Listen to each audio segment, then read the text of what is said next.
A good day to all of you in the name of our Lord Jesus Christ. Magandang araw po sa lahat.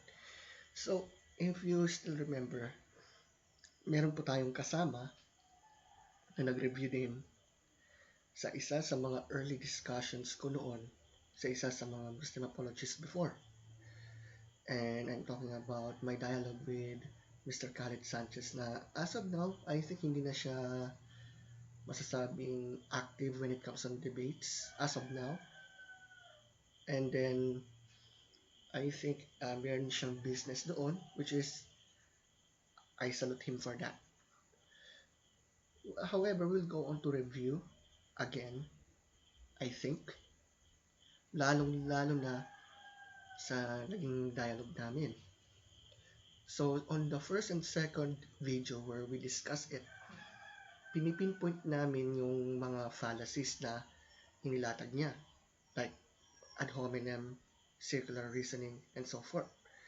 Ngayon, dadako tayo sa concluding statement, and since mayroong busy schedule si Brother Gab na siyang kasama natin sa mga ganitong review or discussion, I think maski man siya, he will agree on this, na most of his arguments, most of Mr. Sanchez's arguments were not really as strong as it is. Kasi marami talagang mga flaws. At saka, instead of refuting what I have delivered in the said arguments before, he went on and on to say many things, name callings, whatever. Kaya sa point na ito, mga kapatid, mga kaibigan, we'll go on to his concluding statement, and we will see kung meron pa rin siyang naitibag na argument. Take note, in my opening statement na siyang inyo pong mapapakinggan maybe this week na rin, we will show you why most of my arguments were not even touched. So ngayon, wait for a while. So, let's go for this. Bismillah, alhamdulillah, wassalatu wassalamu ala rasulillah wa ala alihi wa ashabi ajmain. Amma ba'd, assalamualaikum. Magandang gabi kay Bishop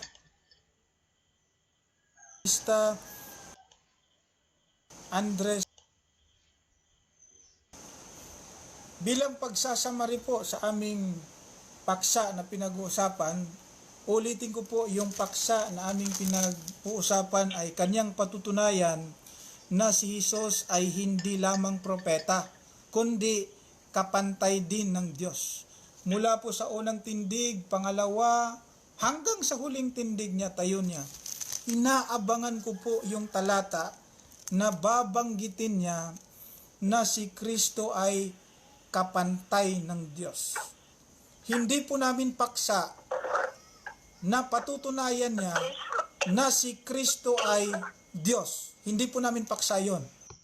Ang ironically dyan, if we go to visit in the Bible as well, like let's say John chapter 5, ano bang ibig sabihin ng pagiging kapantay ng Diyos sang-ayon mismo sa mga early eyewitnesses, not according to a certain 7th century caravan, 7th century Arabian caravan robber.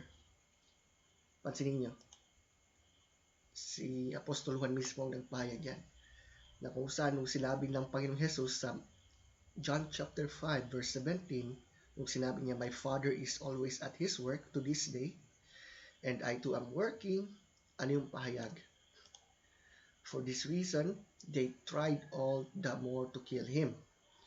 Not only was He breaking the Sabbath, but He was even calling God His own Father, making Himself equal with God. So therefore, when Jesus claimed that whatever the Father does, so the Son also does, pinupunto dyan ni Kristo yung kanyang pagiging pantay niya sa Ama, sa likas na pagka-Diyos. So take note, sa past reviews natin, hindi po ako out of the topic. It is just his assertion. Hindi rin po namin paksa na patutunayan niya na si Kristo ay anak ng Diyos. Hindi rin namin paksa yun. Even though when it comes to Jesus as the Son of God, it means, as we have read here, take note, when Jesus called God as His Father, so what does it mean? Ibig sabihin, Jesus declared Himself to be the Son of God. And when He said that He is the Son of God here in this text, hindi po ito katulad ng yung iba pang mga passages na nagsasabi na yung Israelites na anak ng Diyos, whatever. Ibang context po yun. Sa context lang yung sinasabi ni Kristo sa kanyang sarili as the Son of God, it even pointed out that He is equal with God the Father, which is, stand ko pa rin yun. It is still on the topic, not out of the topic. Hindi ganon ang aming paksa na pinagtutunggalian. Ang aming paksa, napakalinaw po. Siya pa mismo ang nagbigay ng paksa na yan. Patutunayan niya na si Kristo Jesus, hindi lamang propeta, kundi siya rin ay kapantay ng Diyos. Yun sana, yung talata na yun, yun sana ang hinahanap ko kanina pa mula sa unang tindig, pangalawa hanggang sa pangatlong tindig, hinahanap, binabantayan ko sa lahat ng talata na kanyang bibigkasin kung may nakasulat ba doon na si Kristo at ang Diyos ay magkapantay. Actually, we have all of it. At saka to say na hanapan mo ko ng talata letra por letra, napaka-absurd yan in any way, shape, or form. Hindi po yan critical thinking po yan, mga kaibigan. And then, doon sa mga passages na na-quote niya sa entire discussion namin, all of it were purely out of context. Bakit? Para makonekta ito sa kanyang paniniwala. Kasi kung tutuusin sa Quran, kasi sinabi niya yung tungkol sa termino na anak ng Diyos kasi. But according to Islam, according to the Quran itself, Allah is not the Father, Jesus is not the Son, and the best relationship between Allah and Muslims is slave to master. Any kind of sonship according to Surah chapter 5 verse 18, kesyo biological man yan o figurative o spiritual yan, ayaw ni Allah. Yeah, to use that kind of questioning na sinasabi, si Jesus ay anak ng Diyos, so there are others na anak ng Diyos whatsoever. Actually, kung naniniwala siya doon, o naniniwala yung mga Muslim friends doon sa ganoong argument, ngayon pala, they must have to leave Islam right now. Anyway. Sapagkat yun po ang aming pinagtutunggalian. Wala po ni isang talata. Kung ano-ano mga talata ang binibigkas niya. At bandang huli, pinakahuling talatang binigkas niya, sabi niya, John 8:24. Akala ko ito na yung talata na magtatapos sa akin. Only in his assumption, only in his opinion. Bakit ko binanggit yung talatang yan? If the historical Jesus really claimed to be God in the New Testament, pananagutan natin yun na i-recognize kung sino talaga siya. So, it is only his assumption because, tingnan, bukod sa puro misinterpretation yung kanyang ginawa sa entire discussion, puro name callings, iba pa, did he really refute anything? He doesn't. Napapatay sa akin. Huh? Actually, sa simula pa lamang ng discussion namin, wala naman talaga siyang natibag ni isang argument talaga. Wala. What he did is, he went on shouting spree, went on to commit ad hominem. Well, sa bagay, if we go on to a certain debate career here, Mr. Khalid Sanchez will be included in a debate circle like this. But anyway. Hindi pala. Ay binabanggit pala sa talata, you die for your sin. Akala ko. Na-miss niya yata yung point eh. Teka lang. Let's visit for a while. Okay. Ano sabi ng Panginoong Jesus dito?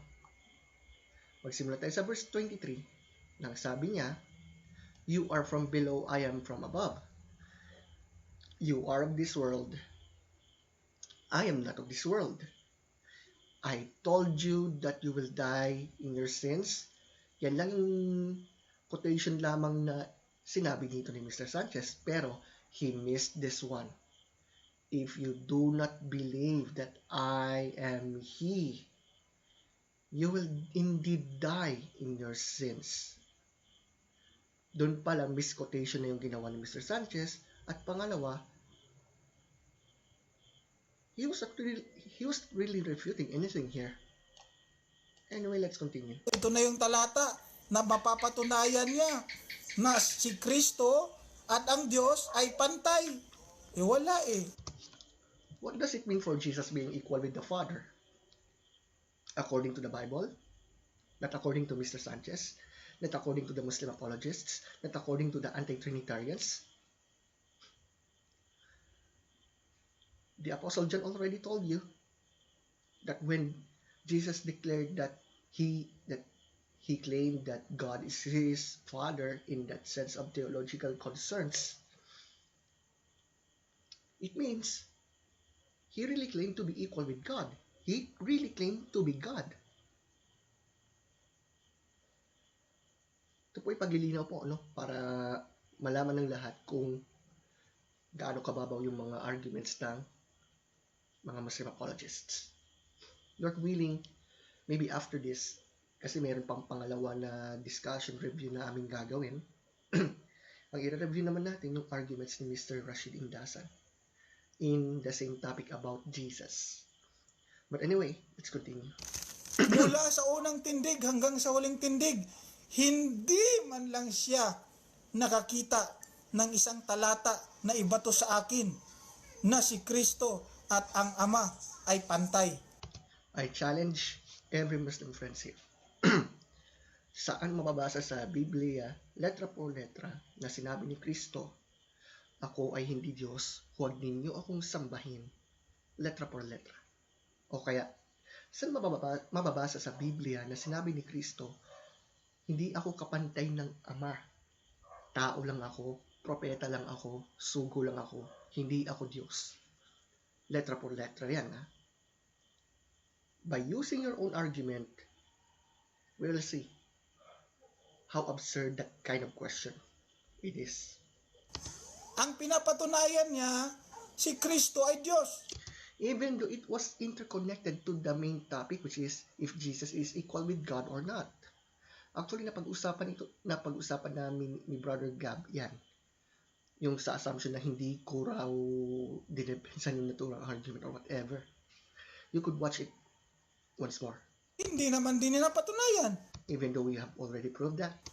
Pinapatunayan niya, si Kristo ay anak ng Diyos. Hindi rin naman niya napatunayan. Even though we have evidence concerning about it. At kahit mapatunayan mo, hindi yun ang paksa natin. Even though interconnected ito sa paksa namin. It was just his own assertion, just a red herring.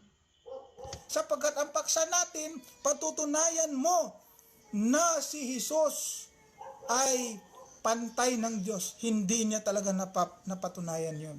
Even though the characteristics of God in the Old Testament, like being holy, the truth, the living, and many more, meron din ito kay Kristo.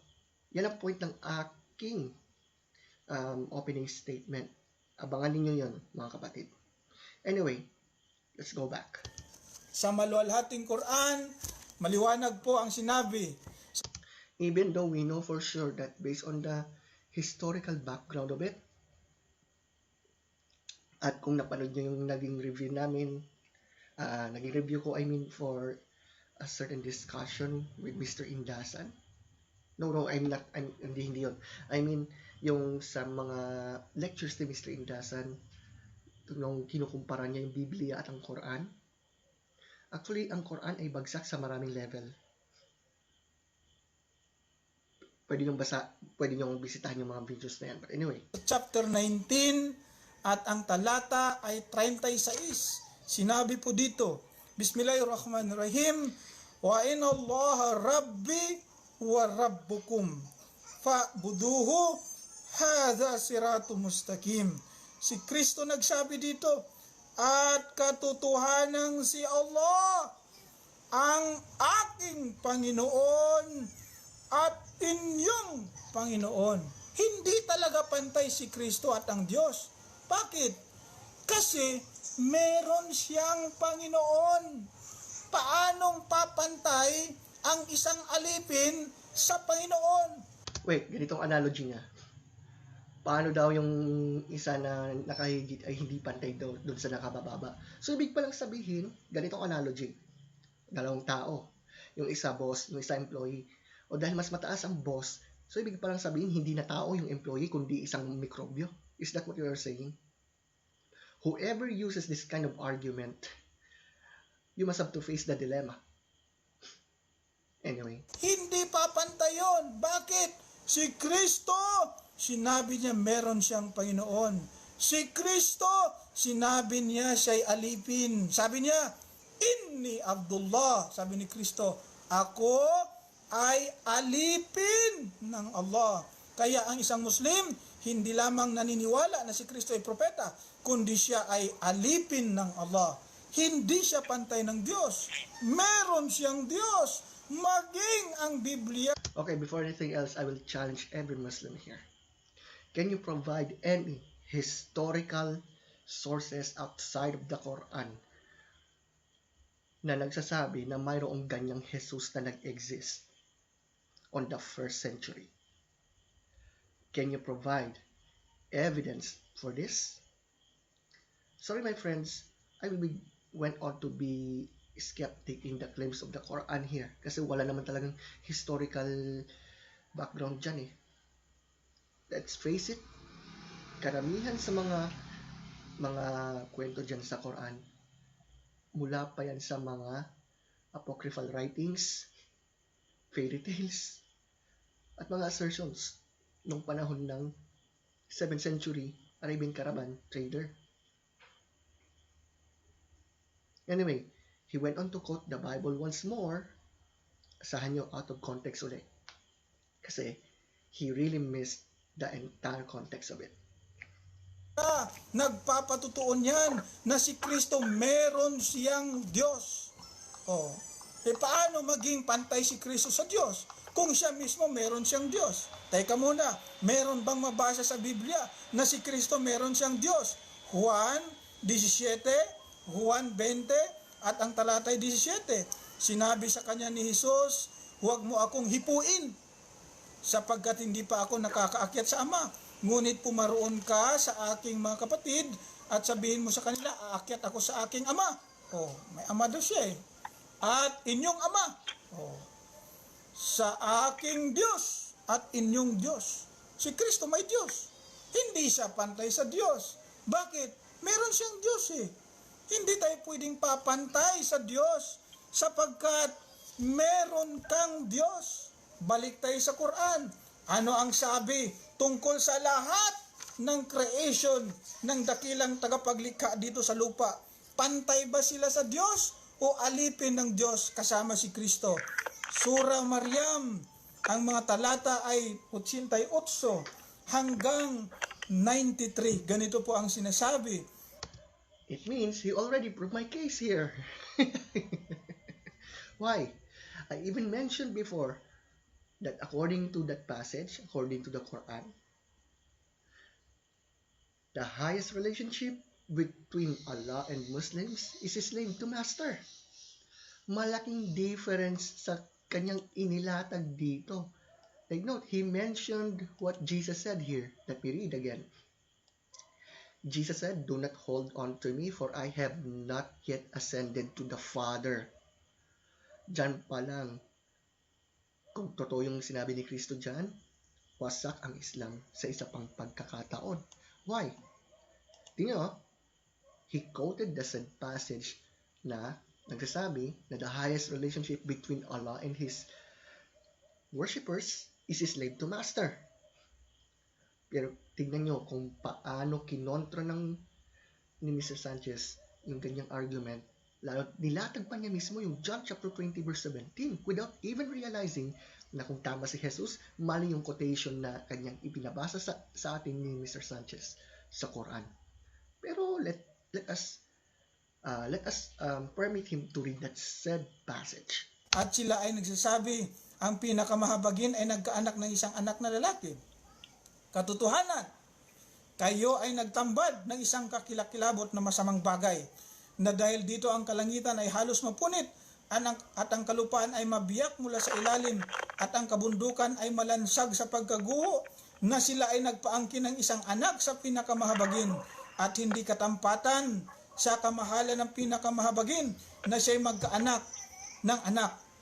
Walang sino man, ito na, ang nasa kalangitan at kalupaan ang paparoon sa pinakamahabagin, na siya'y hindi isang alipin, pati si Kristo, alipin. And yet, Jesus declared that, sabi niya, I have not yet ascended to the Father. But according to the passage that Mr. Sanchez read, the highest relationship between Allah and His worshippers is a slave to master, not father-son relationship. To my friends who are listening right now, whether you are a Christian, an atheist, or a Muslim, take note, if Jesus is God and whatever He says is true, then I will go on to follow Him here. Kung gayon yung pahayag sa Quran, maling-mali, kontra pa. Bakit hindi na-notice to ni Mr. Sanchez to? Right? And then, take note, even though he can prove that case concerning Christ here, yung tipong si Kristo ay may Diyos, ganyan, it does not even prove his point here. Why? Kasi after this one, in in John chapter 20, beginning to verse 24 down to 29, si Tomas mismo dineklaran niya na si Jesus ay kanyang Panginoon at kanyang Diyos. Did Jesus rebuke Thomas here? No. Actually, kinomed nga ni Kristo si Thomas eh. Kasi nung sinabi niya, because you have seen me, you have believed. Blessed are those who have not seen and yet have believed. So therefore, yung kanyang sinasabing evidence to disprove the deity of the Messiah, to disprove that Jesus being equal with the Father, he even quote this passage without realizing that kung tama to, mali ang Quran. And by the way, we recognize na si Kristo ay isinunggo ng Ama. We have no problem on that. Natural lamang that when He became man, natural lamang na tatawagin ni Kristo ang Ama na Diyos niya. Why? Because He became human being. That's it. So, we have no problem on this as Trinitarians. Okay? And by the way, it even points out the facts concerning to the uniqueness of relationship between God the Father and Jesus Christ compared to the relationship of Christ's disciples to the Father. Paano ko nasabi?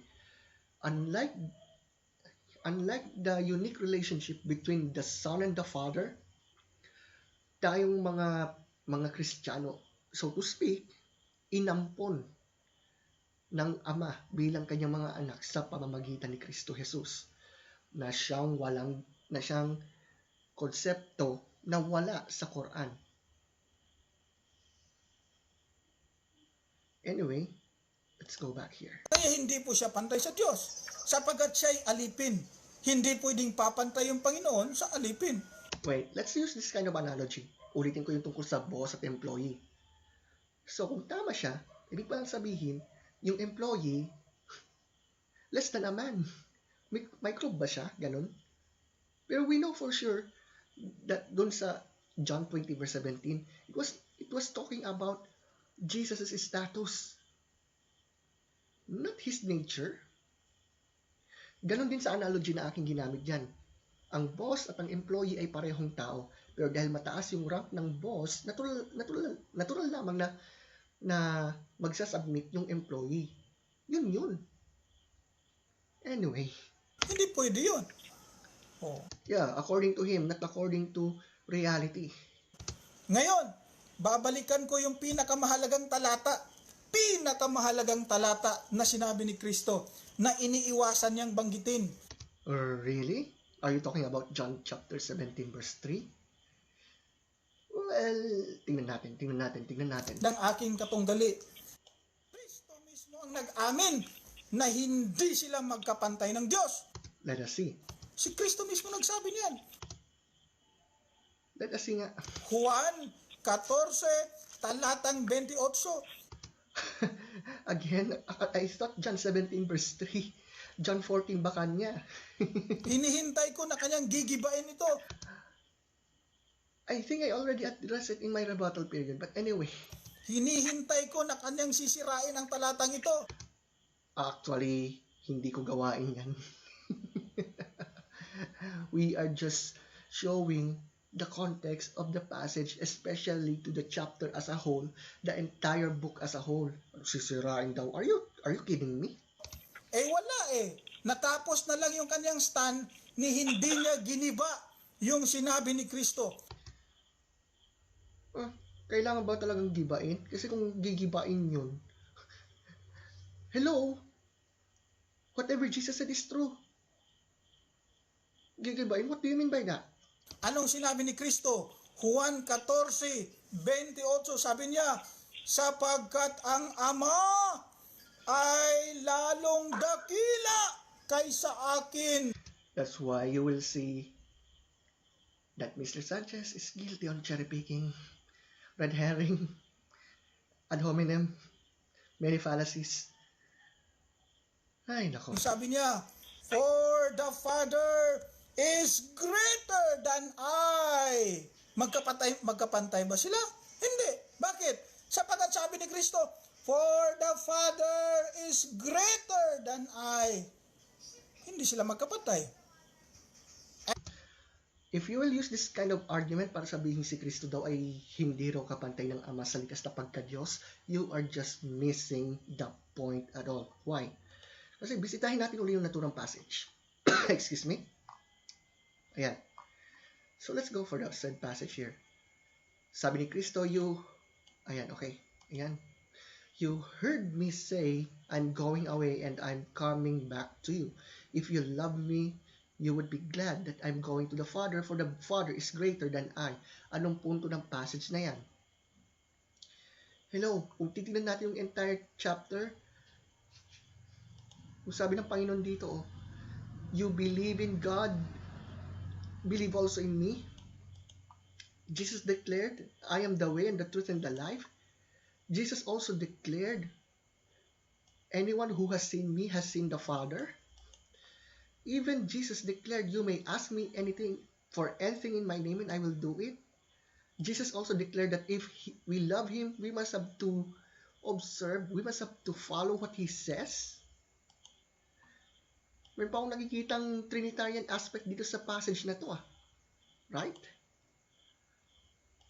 Also, He declared here, tingnan nyo, He was talking about the Father and Him, about Jesus also. We will come to them and make our home with them. Could any human being go on to speak like this? Take note, my friends. We believe that Jesus was sent by the Father. Wala kaming problema dyan. Isa yun sa mga aspect ng Trinitarian belief ng Biblia.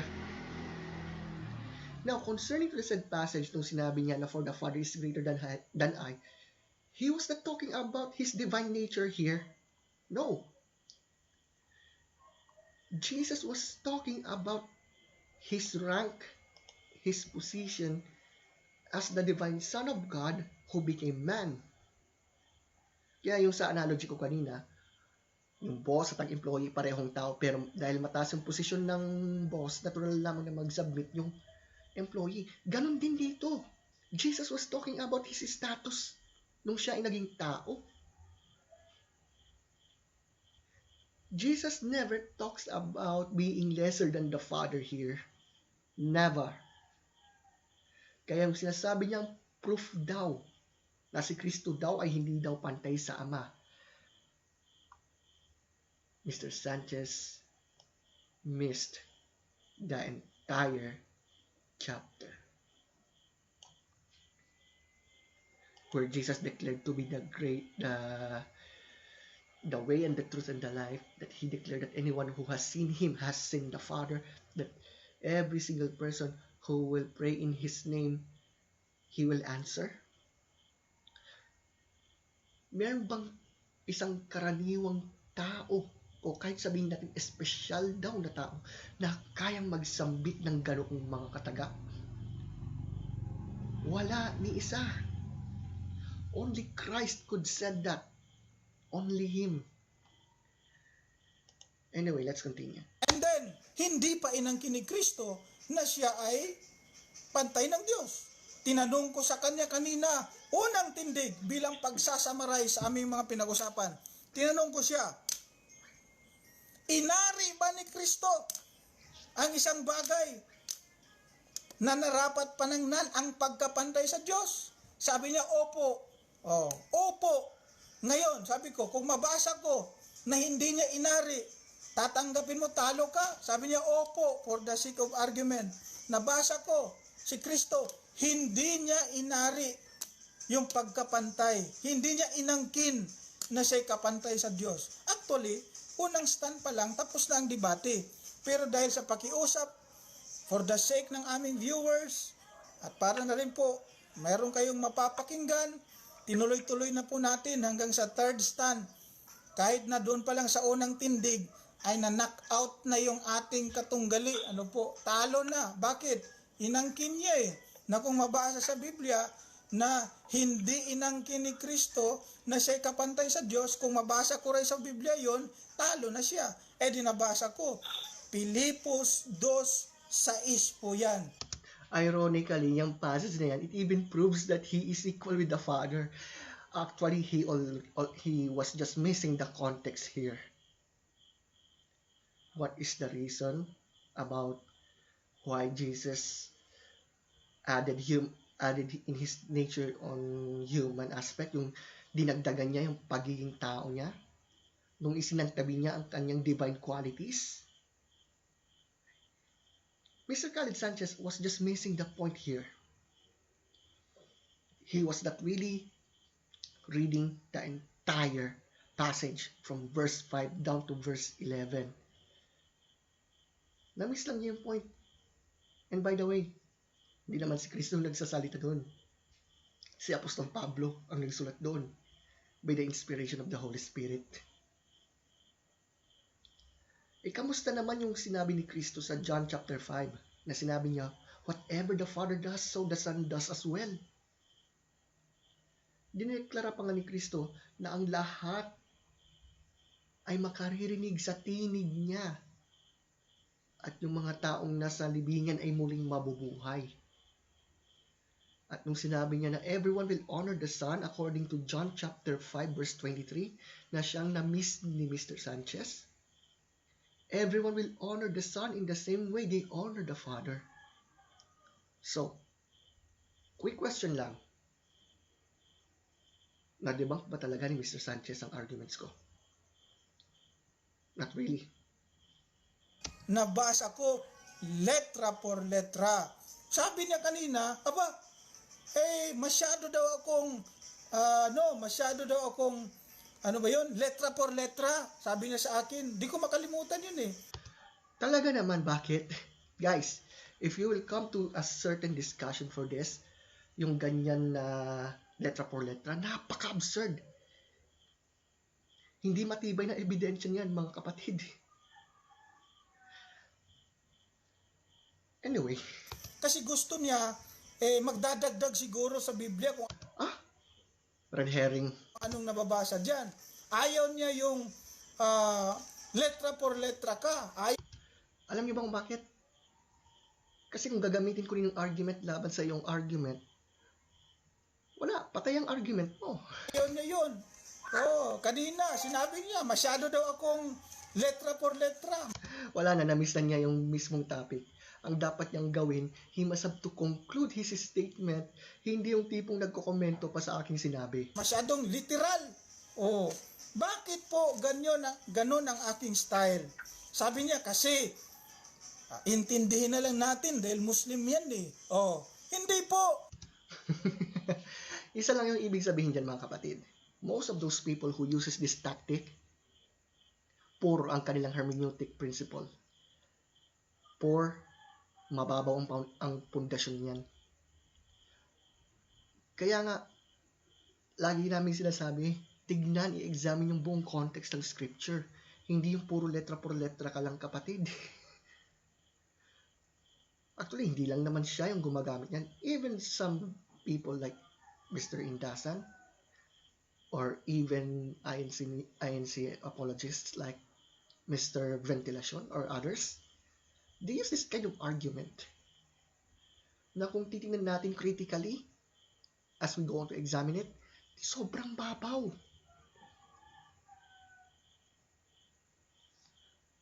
Well, I guess we'll go on to this. What did we learn for it? Sa entire arguments, sa tatlong stand niya, he was just really missing the point. He used red herring, he used strawman arguments, he used ad hominem as well. Most of the passages na kanyang inilatag as he thought na ito'y patunay daw ng kanyang stand, actually hindi niya talaga pinapatunay ang kanyang stand eh. Huling-huli pa nga sa pag-quote ng mga passages nang wala sa proper context niyan.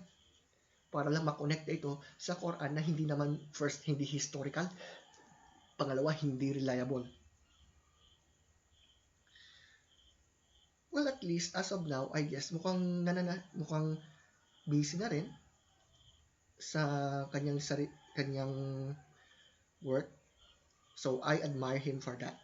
Okay? I admire his Tagalogin ko na lang, ina-admire ko yung kanyang kasipagan, lalo sa kanyang trabaho, at lalo na nakakatulong siya sa mga tao. Which is, I have no problem on that. However, when it comes on the debate like this, well, let the people decide. So by now, Lord willing, pupunta tayo mismo sa naging arguments ko. And Lord willing, makakasama natin si Brother Gab o yung isa sa mga kasamahan natin sa apologetics, I think si Brother Jonathan, para mai-review naman natin yung mga arguments na aking inilatag. And then, dun sa mga naging review namin ni Brother Gab sa first 2 videos na yun, tawag dito, we will see kung talaga bang patibag na refute yung arguments na aking nailatag before.